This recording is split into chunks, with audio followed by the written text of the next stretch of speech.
My hike into the hills of the Isle of Man had taken me to one of my favourite photography spots on the entire island, the iconic ruins of Park Llewellyn. I arrived at the ruins and hurriedly set up my tripod with only 15 minutes to go before sunrise.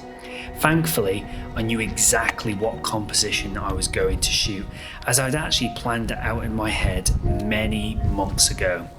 Luck appeared to be very much on my side as the pre-dawn clouds lit up in magnificent fashion. I was starting to feel the pressure, as light conditions this good are always fleeting. Shooting with my Z7 and 24-120 f4, I shot with a 2-stop under and overexposure bracket, which shifted my exposure time to protect bright highlights in the sky and properly expose dark areas across the foreground. These different exposures would then be blended together in post-production. I composed the scene at 30mm, base ISO 64 to maximise dynamic range, and f13 for wide depth of field. No filters needed, and I used a cable release to speed up the process. The pre-dawn colours were a welcome surprise, but it was the sun breaking over the horizon which I really wanted. As the first rays of light flooded into the valley, I stopped my lens down to f20 to try to conjure a beautiful sun star in the scene. I've been shooting scenes like this long enough to know that the window of time to capture the light at its optimum really can be incredibly narrow. I frantically fired shots off to maximise the moment and capture all the exposure brackets I needed, keeping my fingers crossed to the landscape photography gods that they'd granted me the shot.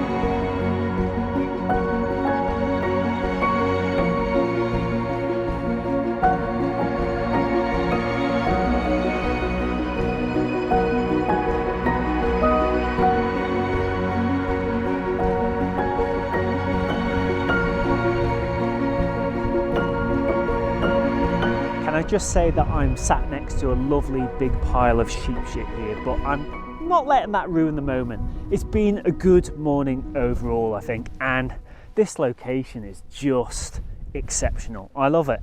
It's called Park Llewellyn, and this beautiful ruin that you can see behind me is an old farm building, and it just sits in the most magnificent, open, desolate and remote valley.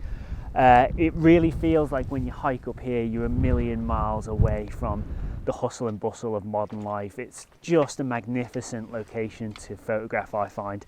And there's various compositions that work very well here.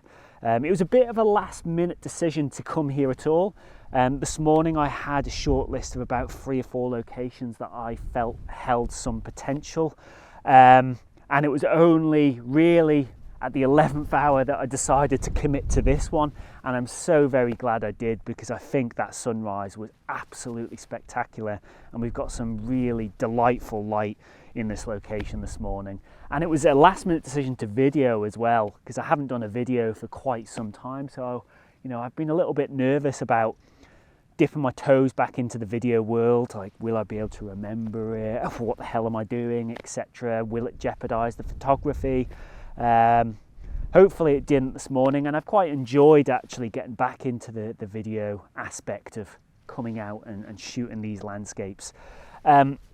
What location though. When I was shooting the other side, so the other side of the ruin that you can see here back towards the rising sun, which is off in this direction, I didn't really have any time to do any 2 camera pieces, because honestly it was very, very stressed and rushed, because I had a very finite window to get the light just where I wanted it, and I couldn't jeopardize that by trying to do too much video stuff at the same time.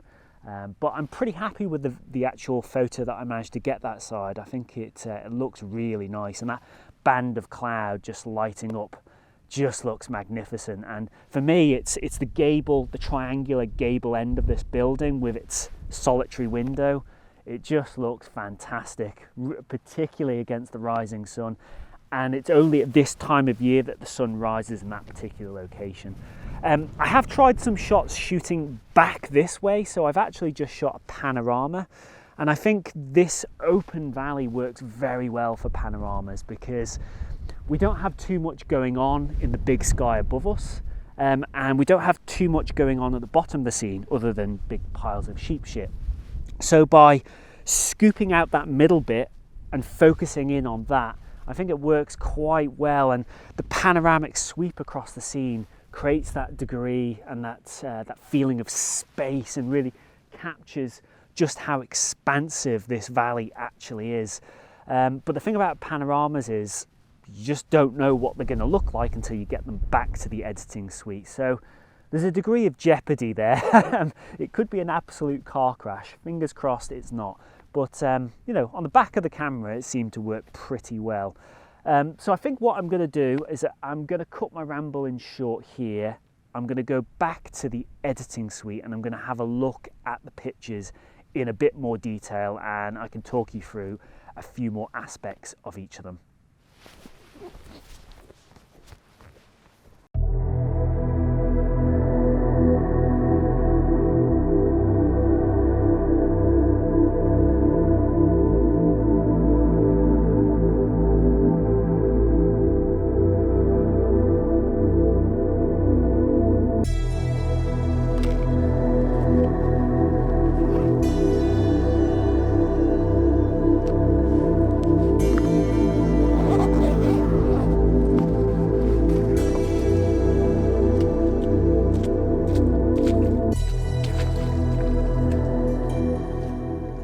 Believe it or not, the very first vlog that I actually filmed on this channel about 5 years ago, which is a little bit scary, was actually filmed at the ruins of Park Llewellyn.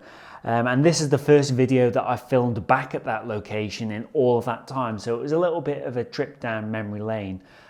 Looking back at that first vlog, it's a bit cringy, so if you're looking for a laugh, feel free to click the link that I'm putting up at the top now. It's not pretty. But today's photography, I have to say, I'm really pleased with the images that I managed to capture. I'm a bit torn though, because the two versions of this scene that you can see on screen here behind me, I captured obviously the sunrise that you can see here, and that is the image that I set out to capture. But I also captured that beautiful scene pre-sunrise with the clouds lighting up. And I love that as well. So I don't really know which shot I prefer. I think if I was going to be 100% honest, I think it's probably the sunrise shot itself. I think the sun star is rendered relatively well out on the left-hand scene, and I think the positioning of the sun with the overall composition, together with this beautiful band of cloud across the top of the scene that's really catching that light, I think it hangs together very well as a composition. But having said that, the pre-dawn shot with that cloud lighting up looks amazing as well, so I can see the merits in each. I'd be interested to hear your thoughts though, because obviously it's difficult for me to be fully objective, so my own biases sort of come into it. So let me know down in the comments which version of the shot you prefer, pre-sunrise or sunrise.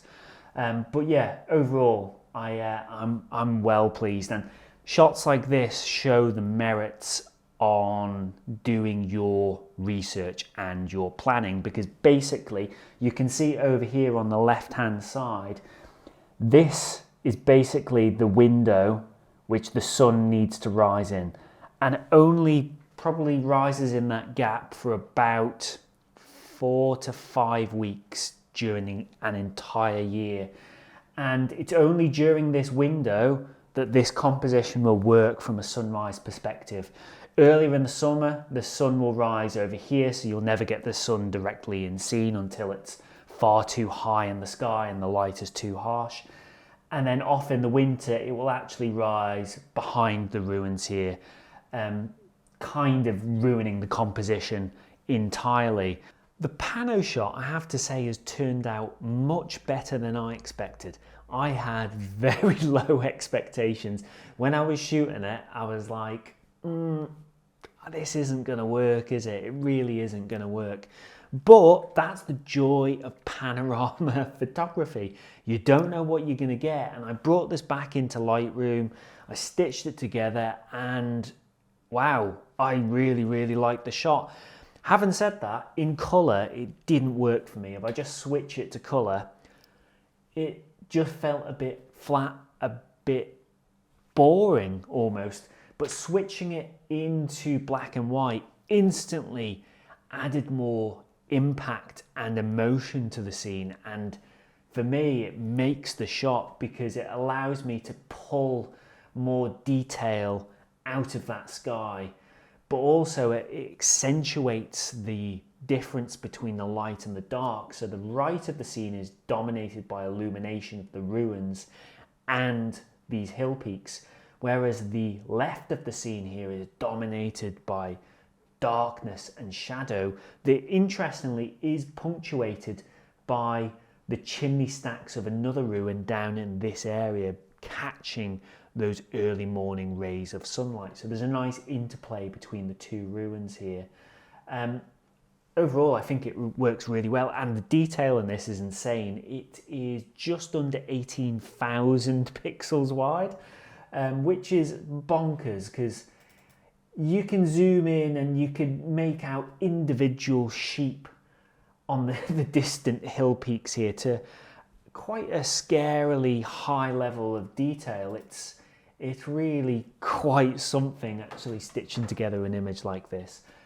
So overall, considering this was just the bonus shot that was a complete afterthought, I'm actually quite pleased with how this has turned out.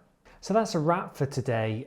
Thanks very much for joining me. I know it's been about 8 months since my last video, so it's been a long time. I've had my reasons. Hopefully it's not going to be another 8 months till I do another video. I am looking to get back into it. I'm never going to be doing weekly videos. I'm not going anywhere near doing that because I can't commit to that. But as and when I feel the urge to get the vlog camera out, I will do so. So you can expect some more videos from me in the weeks and the months ahead. But yeah, thanks very much for watching today, and see you all soon.